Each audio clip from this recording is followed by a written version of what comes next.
physician for long. I do this years and years, so I'm here with all of you. And whatever you want to know, whatever I know, I'll share with all of you. So I never knew Dr. Sarkar is shares good jokes. So that was a joke that he's going to listen. No. I have some sense of humor, like Murali. Dr. Sarkar, the bio you sent me, the introduction, I literally had to spend half an hour because you have got so many accomplishments that I had to like simplify and simplify. So I'll just go ahead and introduce Dr. Sarkar. Dr. Sarkar keeps learning and getting new degrees day in and day out. The latest he got is D.Litt in yoga. That is, I think, so 2017, right? Yeah, this is the highest degree, terminal degree in yoga, Yeah. So Dr. Sarkar is a fellow American Association of Integrative Medicine, fellow American of College of Surgeons. Dr. Sarkar is a retired vascular surgeon and associate professor of surgery. Now he has even added Ayurveda to his degrees and knowledge. And Dr. Sarkar teaches yoga, Ayurveda, and pranayam on national and international level. Dr. Sarkar started the first continuing medical education course in the USA for the physicians, yoga therapy for medical professionals. Dr. Sarkar has published a DVD, Yoga Therapy for Health and Healing, a daily practice, and a book, Yoga Therapy, Ayurveda, and Western Medicine, a healthy convergence. So this is a short intro. Again, it does not sum up to his accomplishments. Feel free to go on his page and know more about Dr. Sarkar. The best thing Dr. Sarkar does is he integrates modern science and Ayurveda. And today we have him for the right topic. We need his knowledge today. Dr. Murali is the Ayurveda Vaidya. He has extensive knowledge about Ayurveda. He is working with Patanjali Wellness Center, USA. And Dr. Murali specializes in Panchkarma. Panchkarma is procedures for cleansing of the body, removing toxins. Dr. Murali has developed new over-the-counter Ayurvedic products, and his attribute towards pharmacovigilance has helped him work on various projects, especially on oncological or cancer treatment products in stage 3 and 4. Is that right, Dr. Murali? That's right, Tanvi. You don't need to keep yourself on mute. We will just take the conversation as it is. Yeah. And personally, Dr. Murali and Dr. Sharma, he has a co-worker, Dr. Naveen Sharma. He's a Reiki master. They have helped me a lot with my clients and other of my patients. My other clients, I'm also a yoga teacher, and my family for resolving few issues. So when we say Patanjali Wellness Center, Patanjali Wellness Center, US is affiliated with Patanjali Wellness Center, USA, and both of these centers are associated with Patanjali Yogpeeth, India, which is in Haridwar.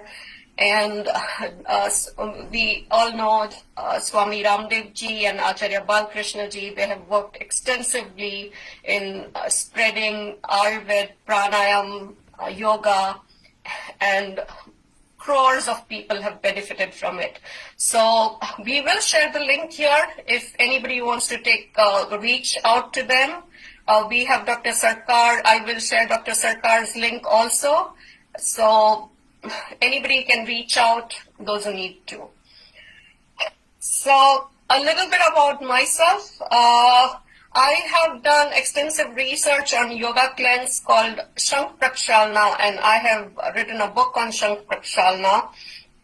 And it's an ancient cleanse about cleansing out the body. And I have brought forth the scientific facts about that.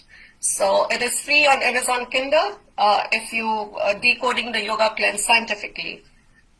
Now, Dr. Murali ji, would you be able to give us a little short introduction about Ayurveda, please? Yes, Tanvi. So, as everyone knows, Ayurveda is Indian science of knowledge. Literally, if you translate the word Ayurveda to Ayu is life and Veda is science. So, it literally means science of life, and why it is said so is because it gives the base for everything, like from the day we start our life till the day we are going to die. So everything has been dealt in detail, so we don't have to like go out of this context to get health. Okay, so Ayurveda mainly believes in prevention of any disease before we fall sick and get treated, even though it has treatment for almost all the diseases that are there in the world today.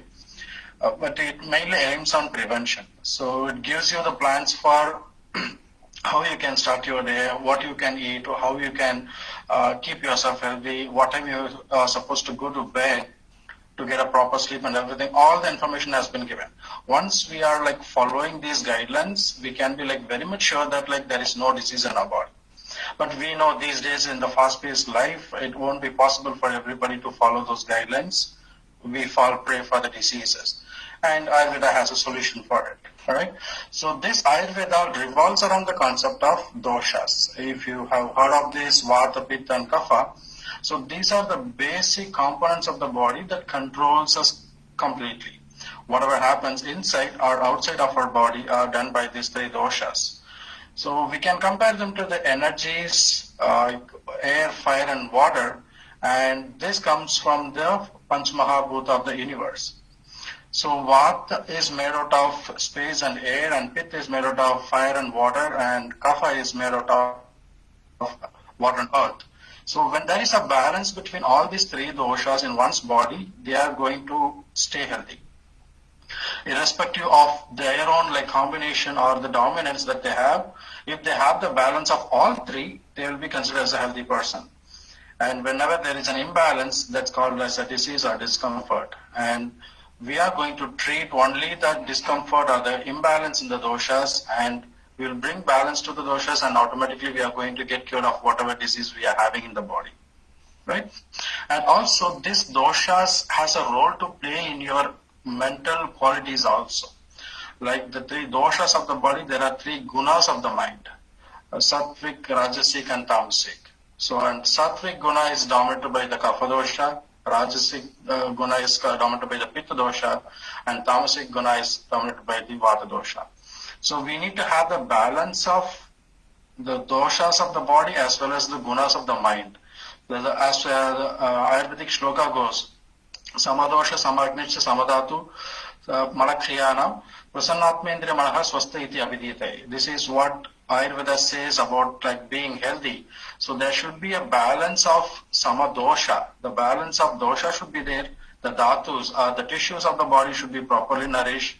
The malas, the waste of the body should be properly excreted. And there should be a pleasant state of mind.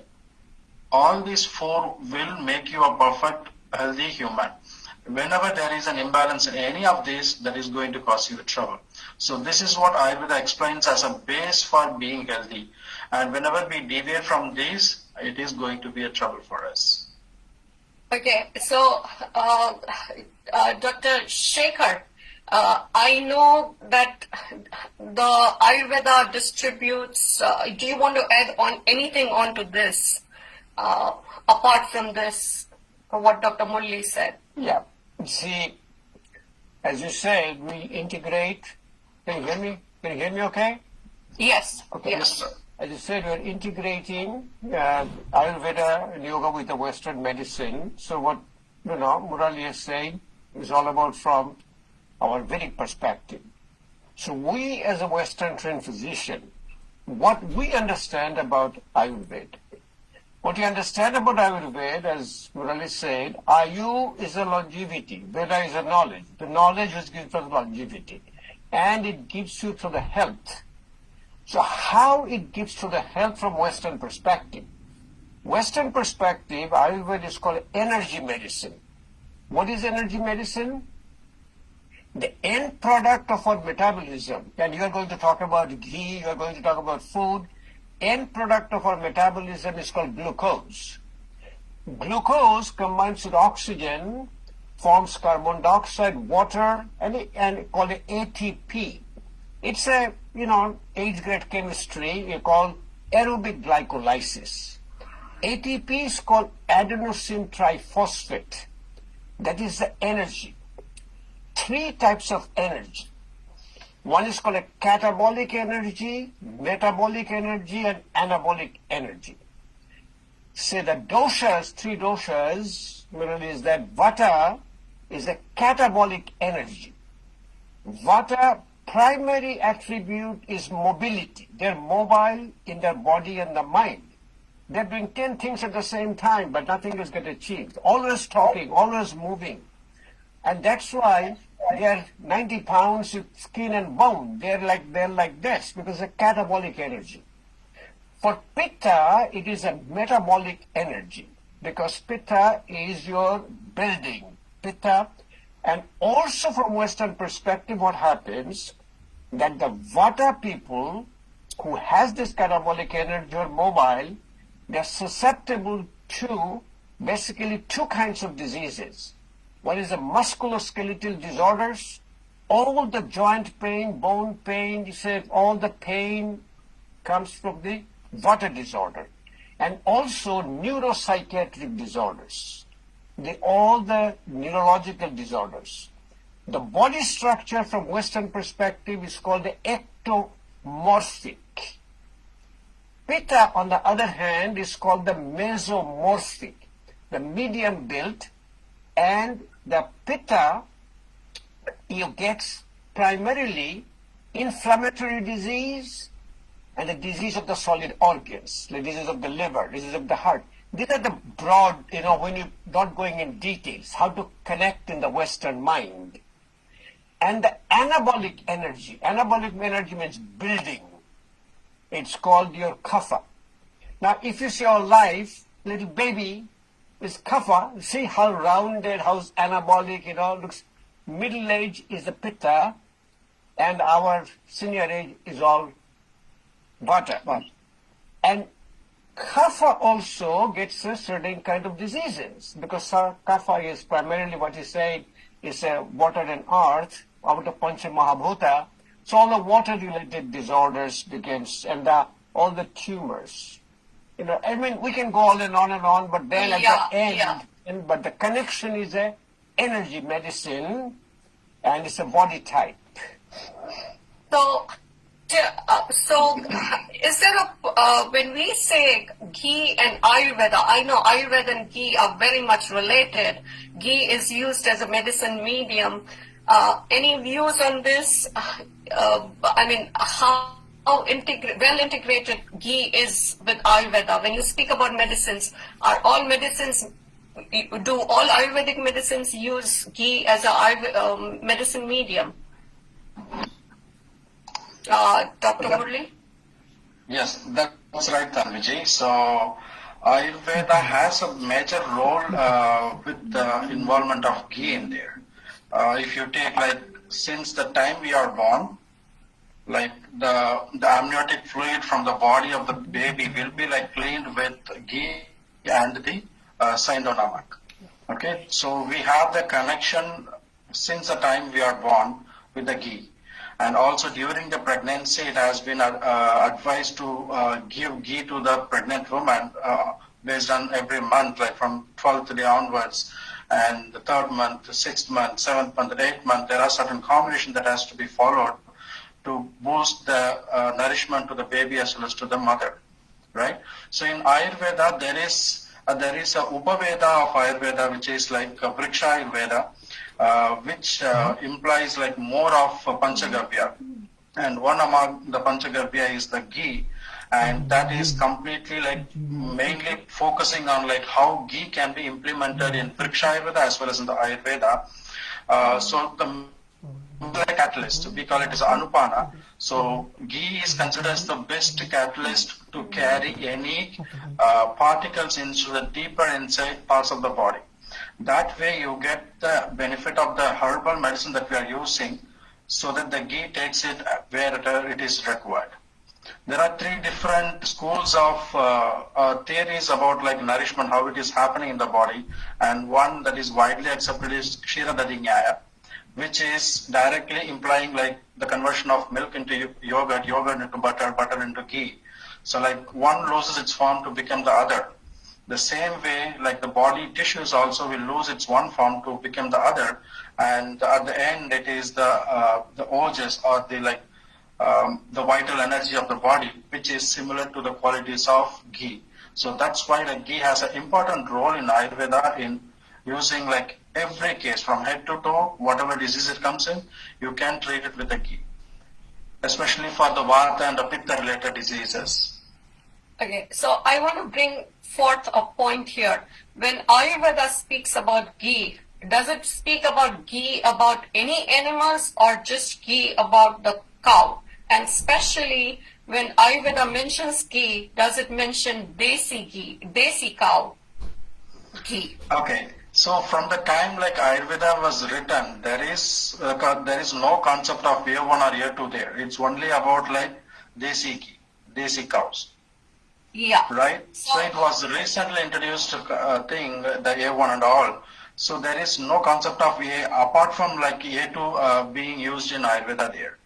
And there are different kinds of animals that has been used. Camel milk has been used for making ghee. Buffalo's milk has been used for making ghee. Even human breast milk are also used to make ghee in the text of Ayurveda. There is a mention about it.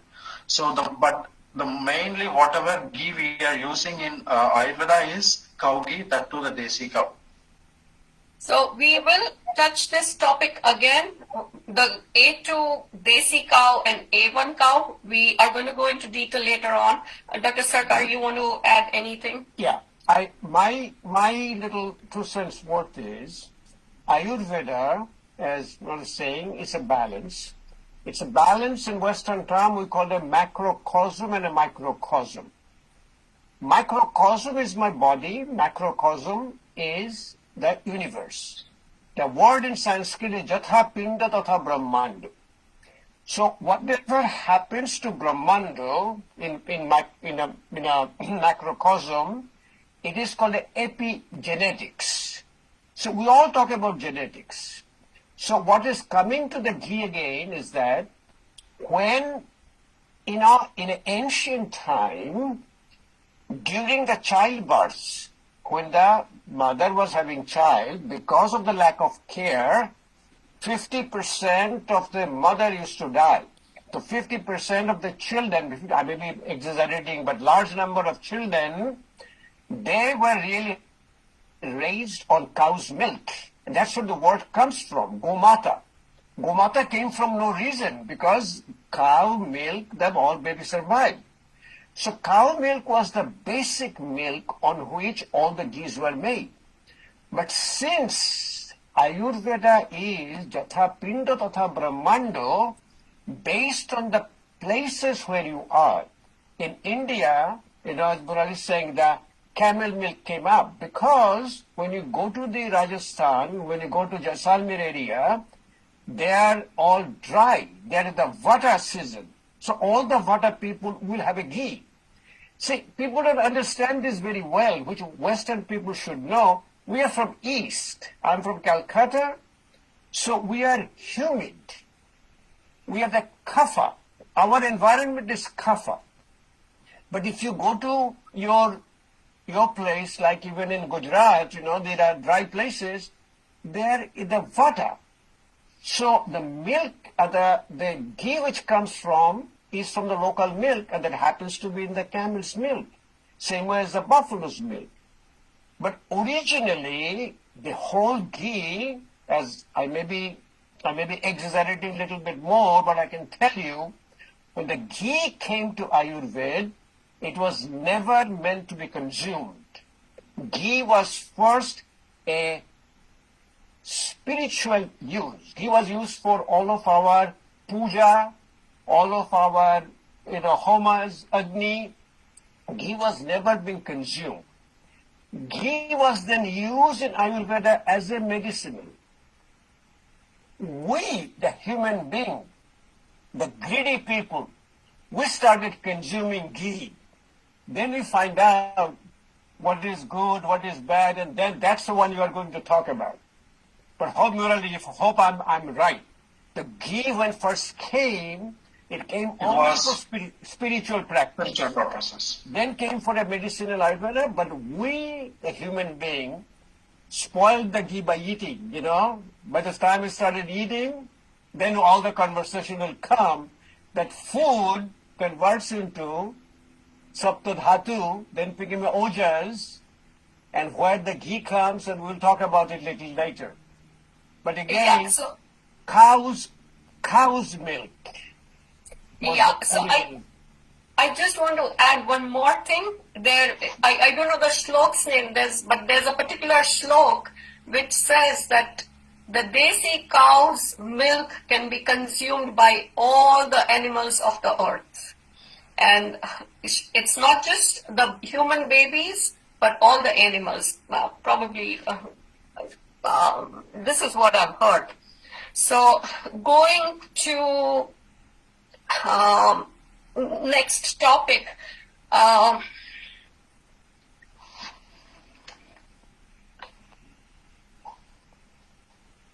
Okay, I would like to hear, Dr. Sarkar, your journey towards ghee. When did you start adding ghee in your diet? Was it in your diet? Did you introduce in your diet? Okay, two things in the ghee. We have been exposed to the ghee by our family. Dr. Sarkar, can you increase the volume a little more, please? My increase little the higher. volume. Okay, let me see. I'm in the full volume now. Yeah, so Can you hear if me? yeah, better. Yeah. Okay. Now, as far as the ghee, we are exposed to the ghee from our family. But I tell you one thing, when we were consuming ghee from my grandmother and my grandfather, that ghee was never consumed in a mass. The word ghee is called ghritam. Ghritam, and ghritam means to sprinkle. And I'm from Bengal. My grandma used to say, pate ghee khai. Pate ghee khai means you have your main meal as a rice. Then on the rice, you just sprinkle a little bit of the ghee.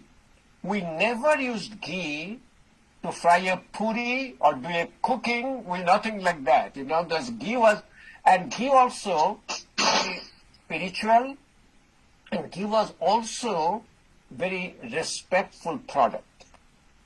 From my life, I came to United States about 50 years back, but always maintained ghee. I never had but we never consume ghee the way the present day even Indian people consume in India. And what the conceptually in Western medicine, what happened, I would say maybe around 1970s and 1980s, the Western medical concept came up, ghee is a saturated fat. And saturated fat is bad, and that's it. Western medicine is not going to hear anything. Completely cut off. Ghee almost had no role in West since 1970s and 80s. It is in the early, I will say 2014 or 2015, I'll say but not even 10 years back, that the Food and Drug Administration and local all came up and said, no, your body needs fat. Your body should need a fat. You have to eat fat. It cannot be in a low-fat diet. Then in 2015, suddenly there is a big outburst. Yes, ghee is good. And from there, all the transition of ghee started. For us, today, consumption-wise, I personally in my family, me and my wife, we consume ghee is like what my grandparents have taught us. We sprinkle ghee and we have a very little, we consume regular, but I don't think we even do more than half a teaspoon, maybe not even a teaspoon. Second one, I use ghee as this lubricating agent. This is a little gross to talk to the Western audience, but when you sleep through your nose. What does it mean by sleep through your nose? I personally, you follow a daily routine called Dinacharya. And morning, I do a wake up, I do Ushapan, I sit down in the Malasana, I drink a couple of glass of water, I have early bowel movement, I do my Jalneti. I do every single day Jalneti before I do my yoga and pranayama practice, asana and pranayama practice. At night, what happens when you're sleeping, the mucus inside your nose gets dried up and your nose gets blocked. Then you start breathing through your mouth. And that starts a process called your sleep apnea. And sleep apnea is a root cause of all of our chronic diseases. So what I do before, again, it is a little gross for the Western audience, but I do it all the time. I will show. I use my little finger, I dip it into a ghee. Then I insert my little finger inside my nostril and I massage, literally I massage and lubricate the both sides of the nostril. And I've been doing it for a long, long time. And what I find out that I never have any snoring, no mouth breathing, because your nostril here is so narrow that if you get a very small dried mucus, your nasal breathing stops. And when you're sleeping, you end up with a mouth breathing. And mouth breathing is, as I said, a root cause of sleep apnea. So my use today, ghee as a sprinkle. And the reason for this also very, very interesting Ayurvedic concept, the ghee increases our Agni, Jathar Agni, without increasing Pitta. And this is a very important thing because when you increase your Agni, you also increase your Pitta, which may not be good for you. What the Agni does, that whatever food we eat, that food converts into Sapta Dhatu. Rasha Dhatu, Rakta Dhatu, Mamsa Dhatu, Meto Dhatu, Osti Dhatu, Majja Dhatu, Shukra Dhatu, then becomes Ojas. These are the 7 tissues in the body, and all the conversion is done through your Agni. So ghee, for myself, what I see in my body, as you said, it is a weight reduction, proper metabolism, my food is properly digested. People ask me, what is your digestion? Digestion is very simple, converting food into 7 tissues.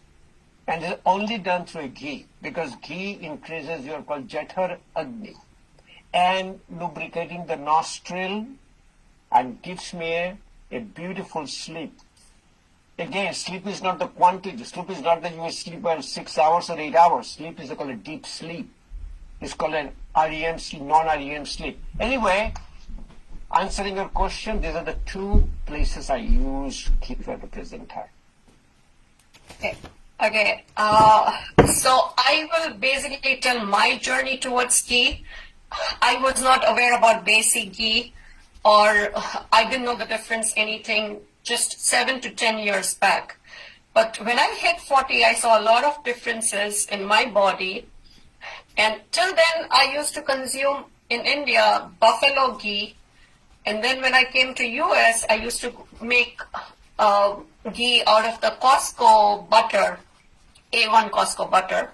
And then when I switched to A2 ghee, desi ghee, which I got from India, my flexibility increased. And there's a very, very interesting fact. I had less restless leg syndrome.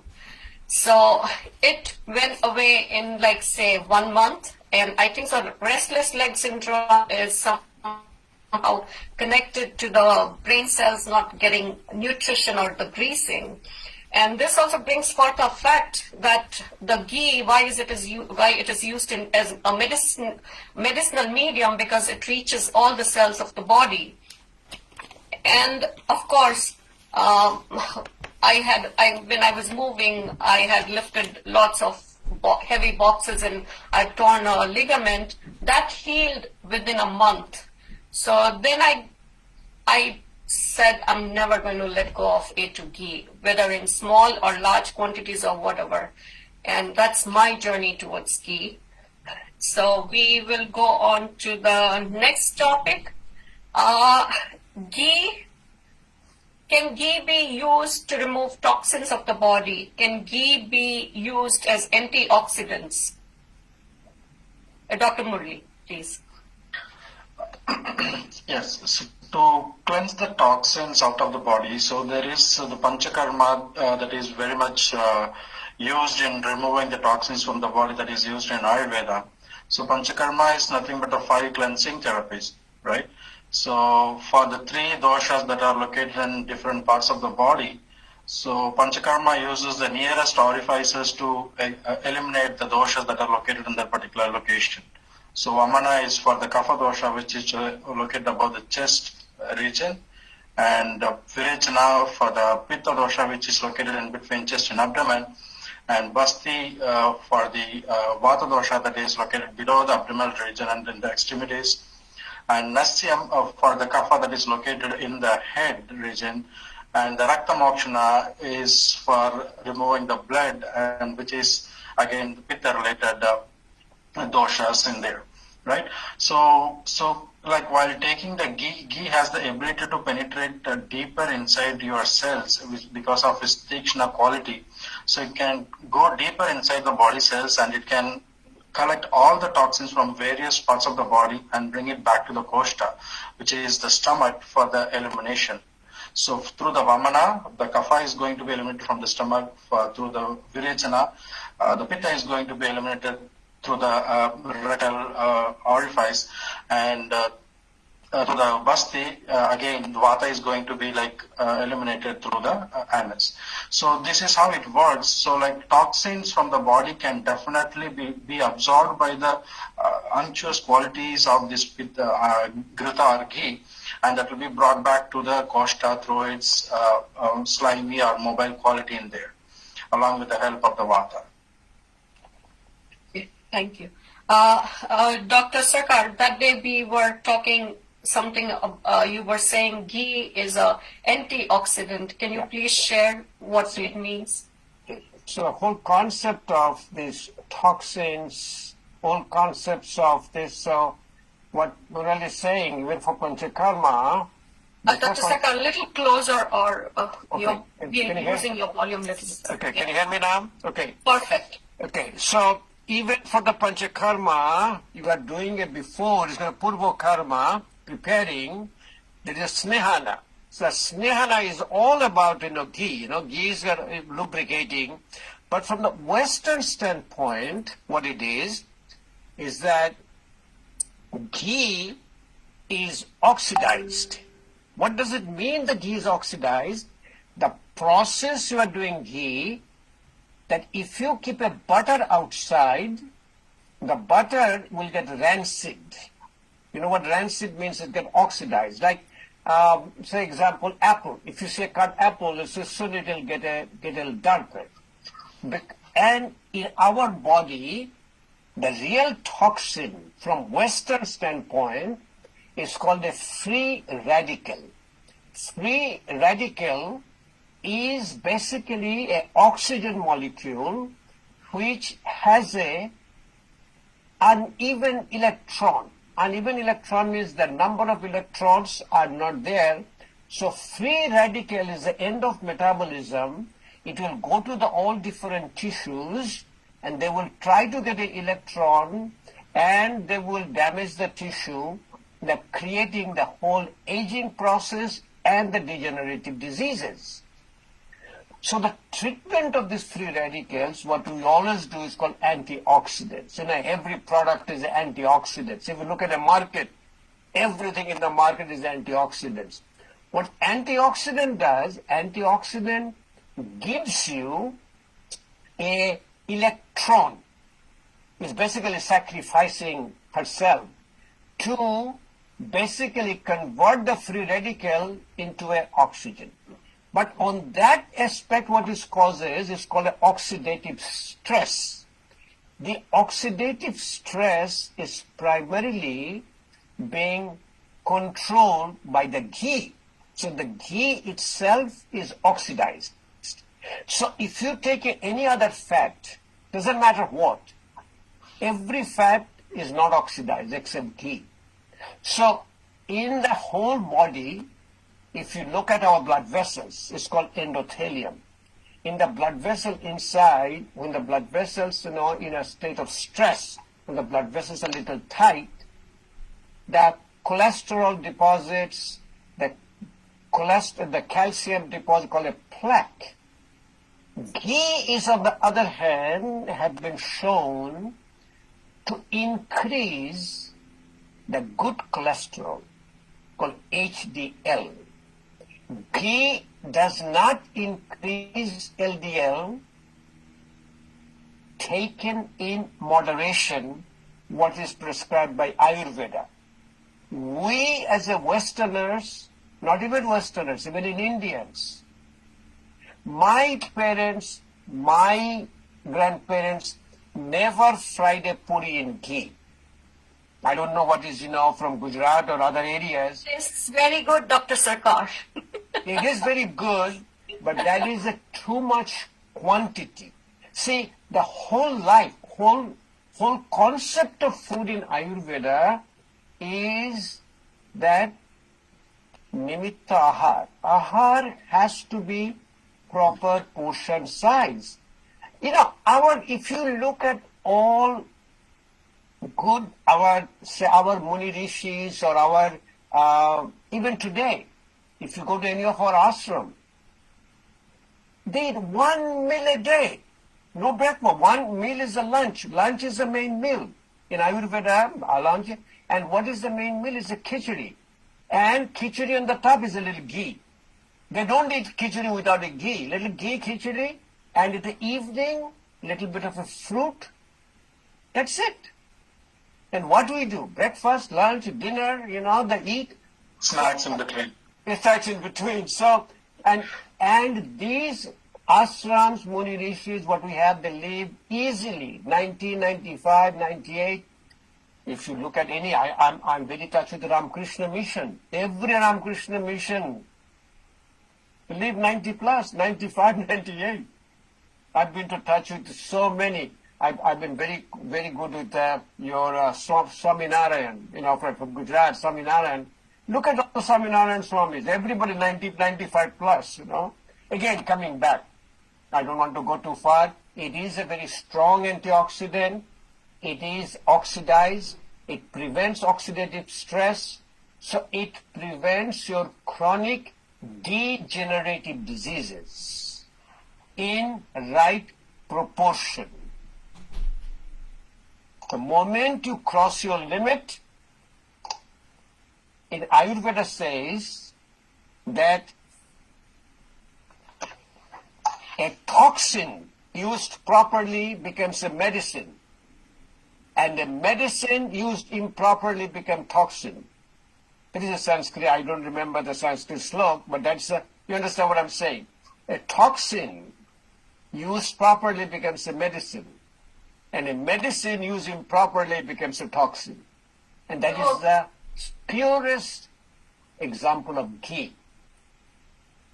So, Dr. Sarkar, what I gathered from this is it's already 3:45. We are going to go a little faster. So what I understand from this is that ghee should be used proportionately in lesser quantities.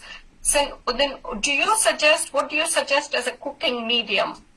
For example, what I did is, because I wanted to, since so many years, for 40, 45 years, 42 years, I did not eat A2 desi ghee. I started cooking in A2 desi ghee. Okay, just to replenish all the lost ghee. But I did cut out on the oil though, because I was removing the oil and I just sorted my vegetables in the ghee, my dals in the ghee. What do you suggest? Should we use it as a cooking medium? My suggestion is, again, Murali is here, I can tell you what Ayurveda tells us. Ayurveda tells us, Jatha Pinda Tatha Brahmanda. In my area, it's a Kapha area, Bengal, and also South Indian. We do not use oil at all. Our cooking is very little. But you, on the other hand, in the West, when you are in a desert, in the dry area, you are in the Vata area, you use oil a lot. So remember, if you go to a Vata area, if you put a little oil in the skin, you'll see the oil is gone, because you need the skin. But in my area, when I have a Kapha area, put the oil stays here. So our suggestion is that if I look at what is a healthy portion and cooking, we generally, if we take, say, if I'm a Swami in an ashram, I'm going to eat only khichdi. I'm going to cook the khichdi with a little bit of moderate ghee. That's amount. Our oil media today is very little, and in Bengal, if you really understand, that doesn't make any sense in Bengal. Bengal, everything is sarson ka tel, mustard oil. Mustard oil is for everything. Mustard oil for cooking, mustard oil for abhyangam, mustard oil for massaging your body. So in proper proportion, I will recommend the oil based on your environment, Brahmanda.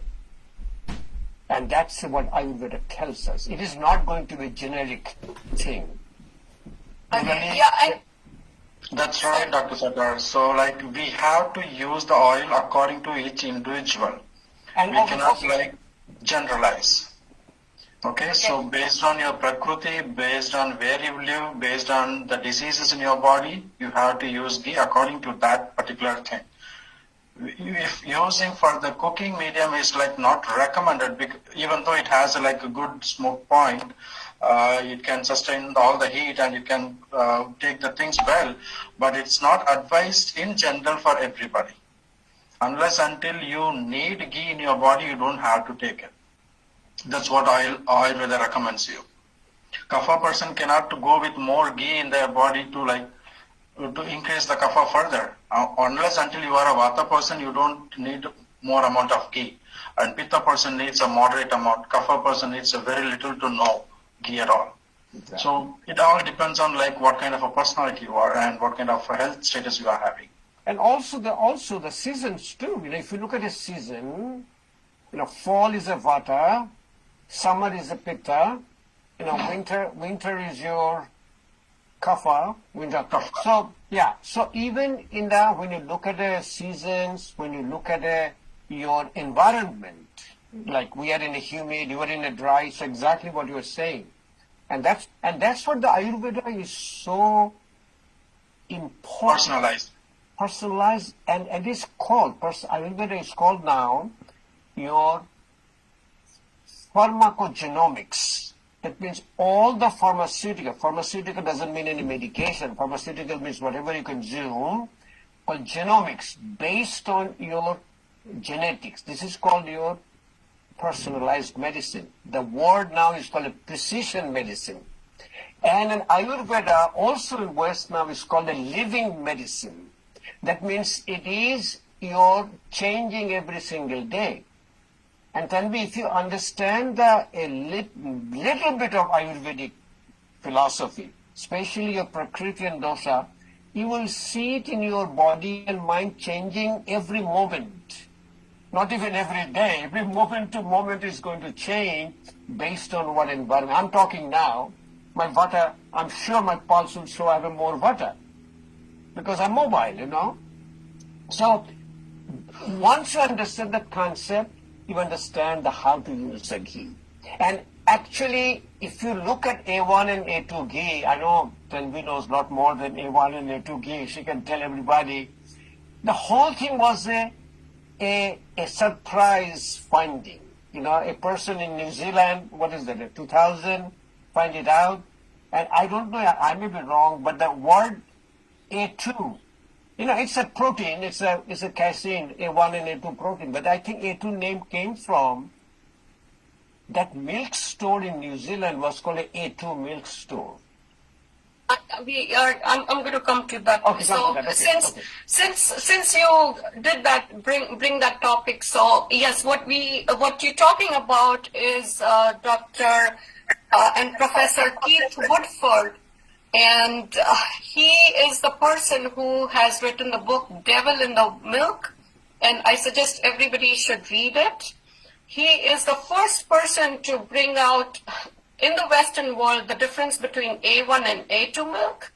And there's a certain protein, A1 protein they call it, A1 beta casein. And the outcome of that is BCM7, which causes a lot of problems, inflammation, and it can be he has associated his research with type 1 diabetes, Alzheimer's, schizophrenia, things like that. So Dr. Keith Woodford has done a lot of research, and another legendary person who is my hero, Dr. Subhash Palekarji, he has done extensive research with the cows. So he has done research, he has reinvented farming, and what he found out is the Desi A2 cows. The Desi cows are always associated with A2 cows. So Desi cows, the microbiota of the cow is the most beneficial for the soil and the human beings. And so we have two people saying here, one from scientific point of view, another person, Dr. Keith Woodford, also from the scientific point of view, saying that A1 milk can cause inflammation and problems. A2 milk does not cause that. He caused A2 cows with A2 protein. And then we have Subhash Palekarji saying, reinventing the farming. And I and my friends have got together and got the grains and pulses, which are through his technology, cow-based farming, and they taste so good, it is unbelievable. So there is a lot of difference between A1 and A2 cows. Even the Professor Keith Woodford said is all the cows were A2 cows in the beginning. Few thousands of years back, there was some genetic mutation, and there was a differentiation between A1 and A2 cows. So there is a video. I'm going to ask Mitesh to post the link of the video to know the difference between A1 and A2 cows. If you have time, it would be in the chat. Just go ahead and look at the video. So coming back to another topic, can ghee be used as a beauty product? Is ghee good for skin rejuvenation? Dr. Murali, in short, please. Yes, Tanvi. So, ghee has a role to play with the Pitta dosha, as we are like Dr. Sarkar also explained about that, right? So, Pitta is like balanced with the help of ghee. And there are 5 different types of Pitta in the body. And one that takes care of the skin is called as the Brajaka Pitta, which is nourished by this Pitta dosha from the base. And like when ghee is consumed, and it is going to like act on this Brajaka Pitta, and that will give the glow to your skin. So it can be applied externally, or it can be consumed internally, and you will get the benefit out of it. And also like the vitamin E, which is like helpful in the skin nourishment, is fat soluble. So again, ghee has to be there, or any like unctuous or oily substance has to be going inside the body to give the glow to the skin. And definitely ghee will be used as a beauty product as well. And those days before the oil, it was ghee that was used for the massages of the whole body to get that glow and the stamina on the external level. So definitely ghee improves your beauty from outside. Dr. Sarkar, you need to add anything? Yes, what exactly what he's saying, from a little bit of a Western perspective is that, a beauty of your skin is primarily due to proper nourishment of the skin. What a proper nourishment means, that skin is supplied by blood vessels. And when these blood vessels are tight, like if you're in a state of a stress, it's called a sympathetic overdrive. The sympathetic overdrive tightens up the blood vessels. Blood supply to the skin is less, and that skin is unhealthy. That skin is not even glowing.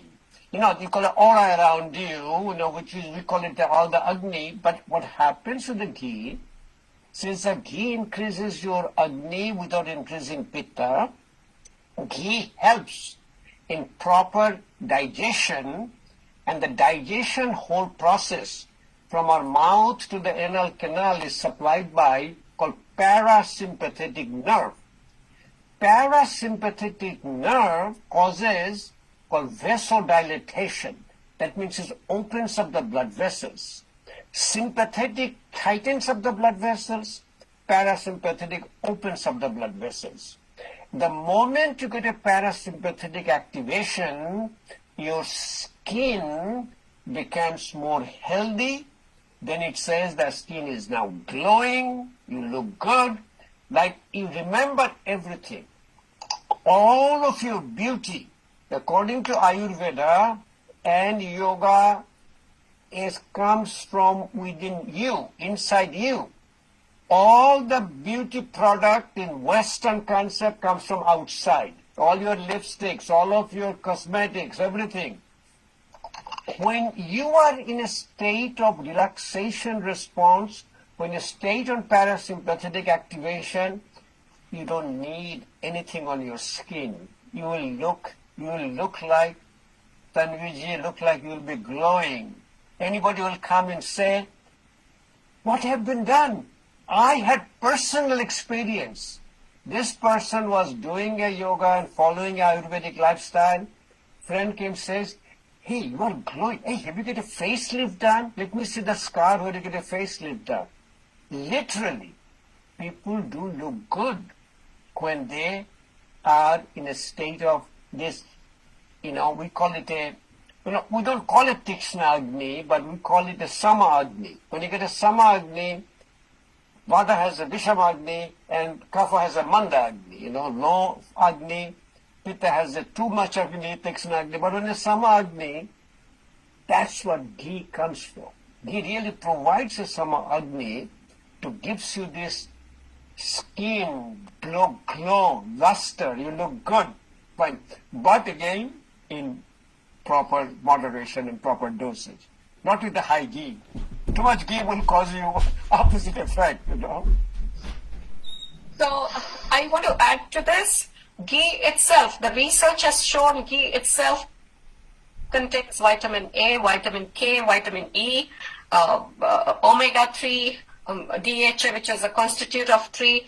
So ghee itself has all these skin rejuvenating vitamins and all, and it helps. So it's mentioned in the book, Decoding the Yoga Cleanse Scientifically. If anybody wants to search out, there's a section for the ghee and all these nutrient things, they are in that section. Can I interrupt on you? Can I make one Yes. comment? Yes, please. In Western concept, you are what you eat. In Ayurvedic concept, you are what you digest. If you do not digest, there is a Ayurvedic statement that if your digestion of the food is proper, your medicine does not work. If you take a medicine if you take a vitamin A, vitamin E, it doesn't matter what, if you don't have a proper digestion, this medicine doesn't work. And second thing I would better say is that if digestion is proper, you don't need any medicine. That means with your whole body can sustain with a little bit of khichdi every day, by what our ashram people are taking, with a little bit of ghee on the top. So what I'm trying to make the comment is that Ayurveda always emphasizes on digestion, not eating. You can eat anything, but if you're not properly digesting, that food has no meaning. That food is not going to be part of your saptadhatu.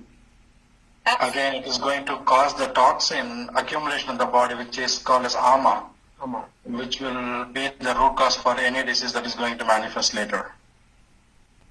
Okay, so now there are few people who have posted few questions. Can I make one more comment about ghee? Yes, Last one. yes, please. So Murali will understand more because he started Ama. Ghee has 4 Ayurvedic properties.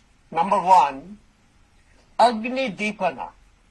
It ignites Agni. Second, Ama Pachana.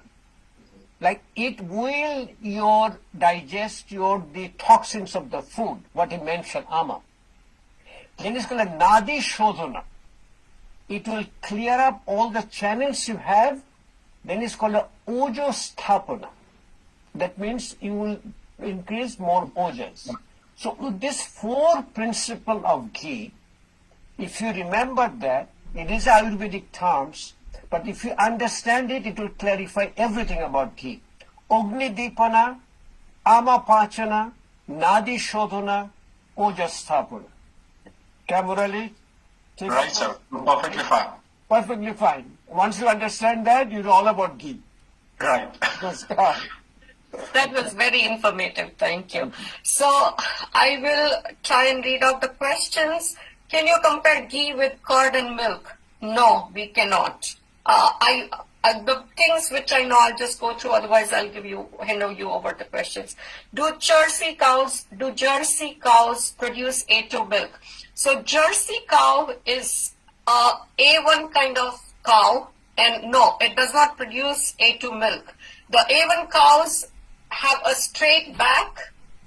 The A2 cows have a hump at the back. Again, try and watch the video, which there's a difference between A1 and A2 cows. I don't have time to play the video. I have put the link out there. Please watch it.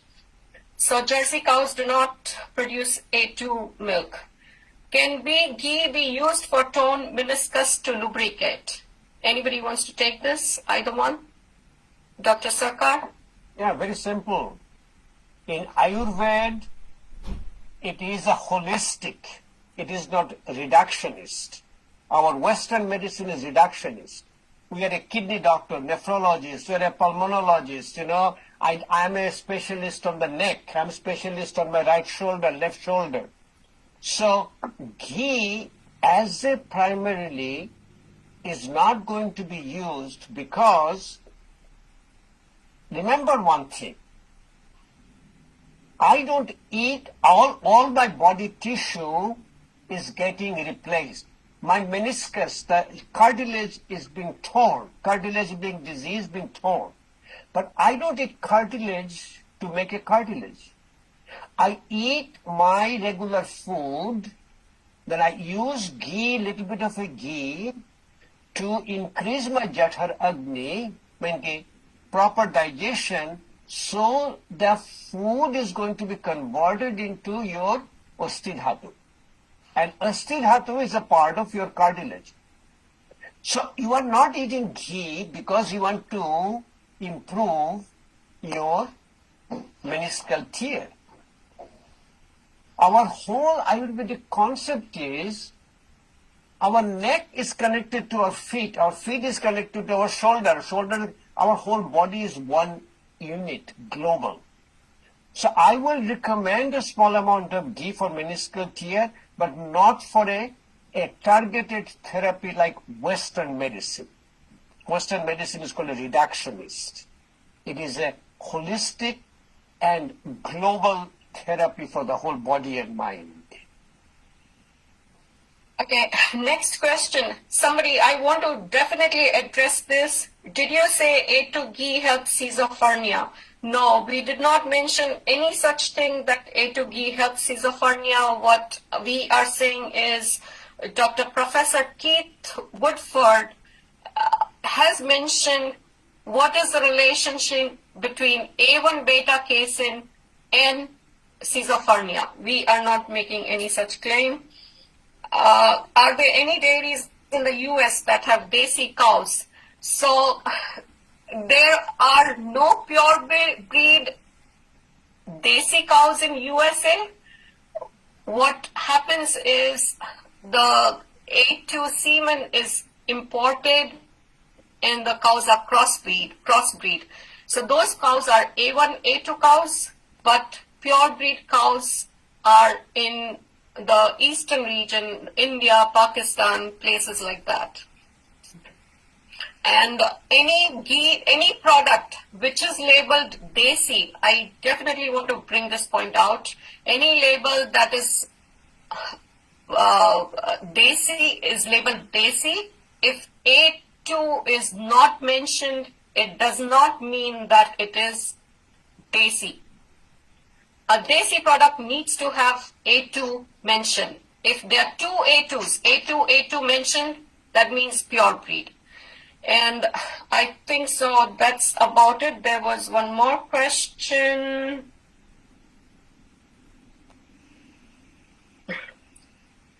We discussed as per Ayurveda what should be the ideal portion for one adult in a day. So not more than 1 teaspoon, I would suggest. Okay, there. No, but also on the other hand, and I'm sure that, but if you are in a Vata area, and if it's a Kapha area, that will make a difference, Okay, so I think so we addressed mostly all the questions, and thank you so I much. would like to add one more point here, Tanviji. So like those who are like intolerant to like lactose, they also can have ghee, because like once the milk is converted into yogurt, yogurt to butter, and butter to ghee, no lactose or like anything left in there, so they will be like tolerant to the ghee. So those having like dairy intolerance, they can also have like ghee. So But also, yeah, go ahead, Dr. Sarkar. But also, lactose intolerance, the lactose, when it becomes a yogurt, converts into lactic acid, and also the bacillus. So, in a lactose intolerance, people also can take a yogurt. We call it dahi, so in India. So we have absolutely no problem. And then obviously the ghee is totally, acceptable, because the lactose is not there anymore. Oh, I definitely did not know this fact. Yeah. Thank you for bringing this up. Yeah, even in the yogurt, lactose intolerance people, give them yogurt. Or before, in back home, what we used to do is a buttermilk. In Bengal, we call it a ghol. They used to make the yogurt, then put the water, they churn it, take the butter out. What comes out? That was actually buttermilk, we call it a ghol in Bengal. Buttermilk was the main dairy product for your consumption in Bengal. Buttermilk is so medicinal and nutritious for all body's ailments. And buttermilk is such a thing, it's used throughout the world in different regions, different countries, and that's what it's a staple, it's one of the ingredients of staple diet. So we will thank you all.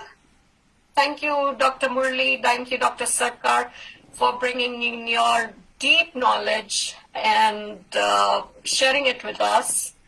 And hope to see you both at other events. Okay. Sure. Thank you. Thank you so much, Tanviji. Thank you for having us. No, very simple. We just shared What we know.